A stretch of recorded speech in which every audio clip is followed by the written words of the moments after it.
Have you ever had your plans ruined by the weather? What if I told you I have an idea how to stop hurricanes from wrecking your day, and that it involves liquid nitrogen? How exactly would liquid nitrogen stop a hurricane? How much of this icy cold substance would we need? And how would we pull this off? This is What If, and here's what would happen if you could freeze a hurricane.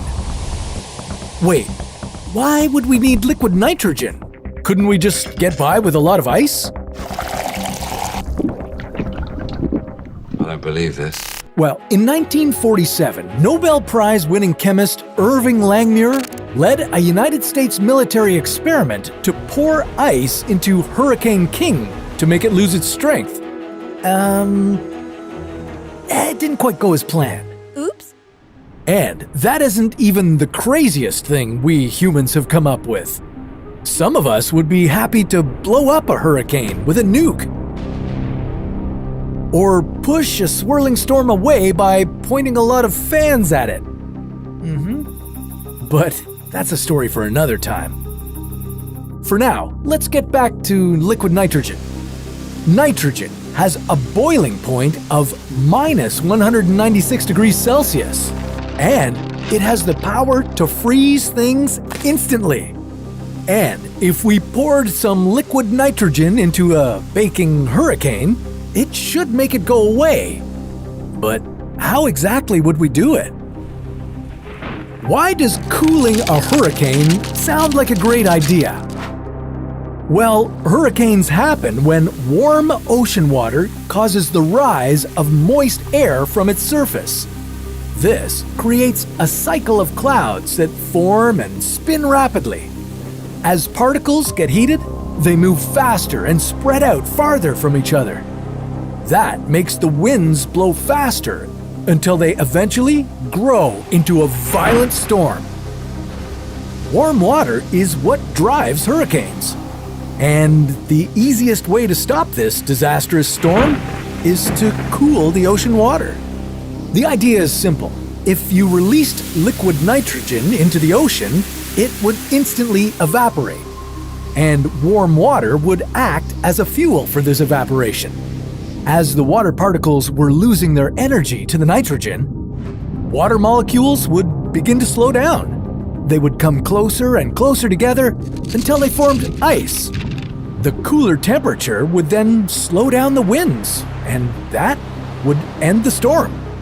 Theoretically, if only it were that simple. We know that hurricanes thrive off warm water and warm, moist air. And we know that cooling down the water and air around the hurricane should stop this disaster. The problem is, hurricanes are large.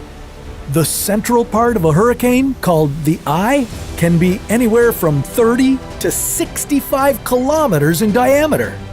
Your best bet would be to freeze the hurricane all around, not just its eye. The hurricane is traveling at speeds of 120 kilometers per hour, and that makes its average diameter roughly 60 kilometers, and its circumference about 500 kilometers.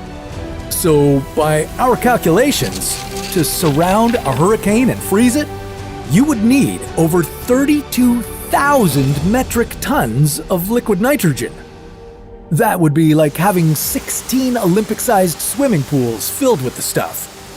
That's a lot of liquid nitrogen to transport. And how could we even deliver all this to the hurricane's location? Well, I'd say we would need a lot of helicopters.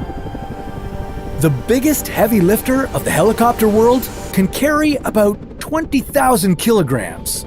So if you got your hands on this tech, you'd require over 1,600 of these copters to carry the load.